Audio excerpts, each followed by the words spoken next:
อันบาหอบเบือนหูมาทองหาลินฝนใส่นันนาใครนี่ข้าโบกเศร้าเฮิงมือมาป้องตาเป็นแนวรอทนลายเป็นจังเห็นและเหลืองหุงเฮืองมาทองลู่จังเต่าเฟืองปีเจ้าลิงสามไหนมานาใส่เจอหา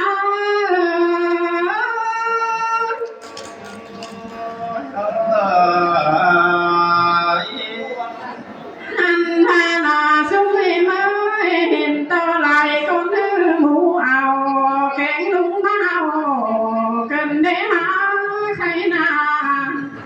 ลานลาก็จะเจ้าตาพุงหมูป่า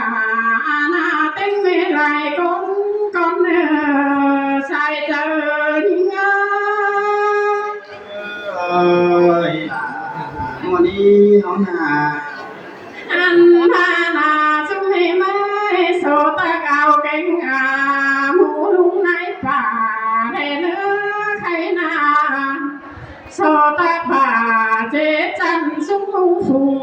เสียวเนื้อปลาใส่ก้อ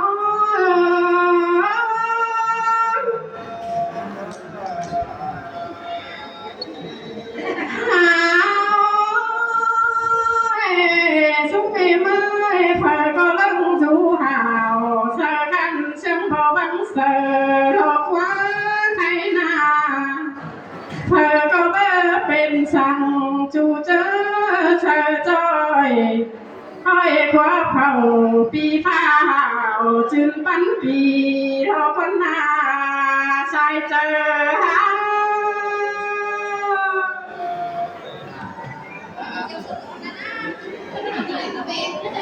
ลันพานาสุขลุงเอ้ยเพื่อก็เป็นวิไล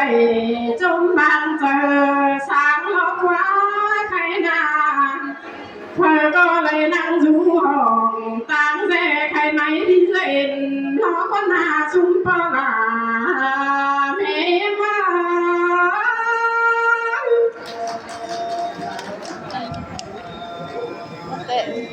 หาใครที่ควันดักควังแล้วลูลาสู้ก็จะโศกไก่เดนสู้ไม่นออันบากวันเจ้าแต่หลังแป้งก็พนอลายป่า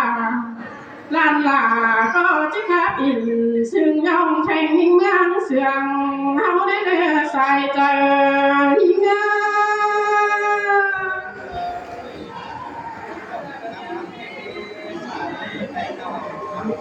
อันทานาสุยไม่เอาก็เอากันข้ามจงเมืองสังเสริ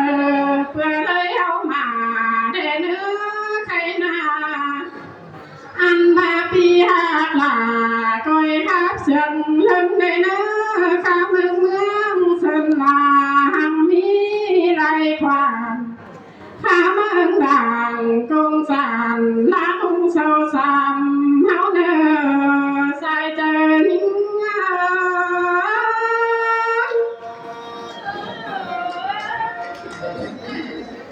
หันมาคันเป็นคอเน้นบอลนิ่งไปเมืองเฮาหอยใครนี่ด่างลุงเสียงเธอจอยเสียงหมูเราทั้งแล้วรอข้าจงเมืองสลางมีเสื้อเจ้าได้เนอใส่เจอยิ่ง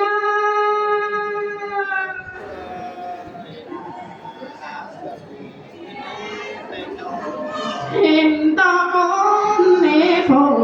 มาเอาแทงโฟยังเสือเร็วนะใครนาอันบาจูกดหินสั่งเจอเพื่อเลยเอามาและเบิ่งหน้าเธอก็เก็บไม่แรงเล่าแล้วรอใส่เจอหา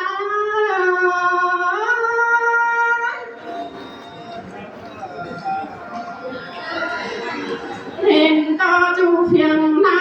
วเป็นพอเงินไหลห้อยแล้วนะใครนาอันบาจูป่าหวยห้องน้อยเป็นพอบังป่านันนา ไปกันหลายทางเห็นต่อบ้านเจอบ้านคนไปหลายล้านเราก็น่าใส่เจอหา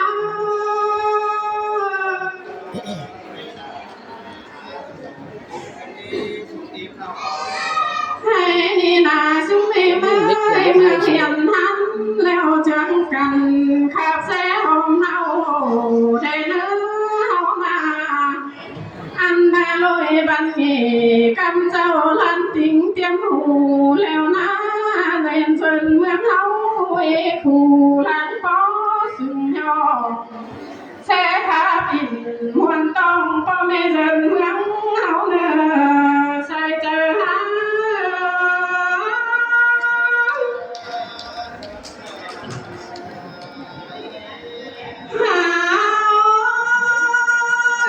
ต่างตื้อ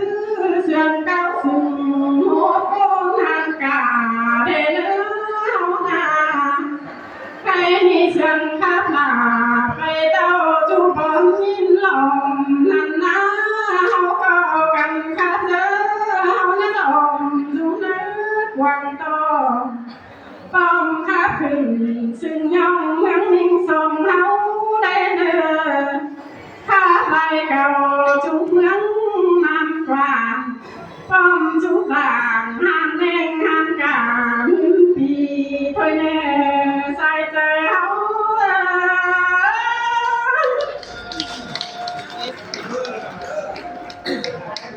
มาหนึ่งสองเสียงคนเลยพี่น้องได้หลายคนเลย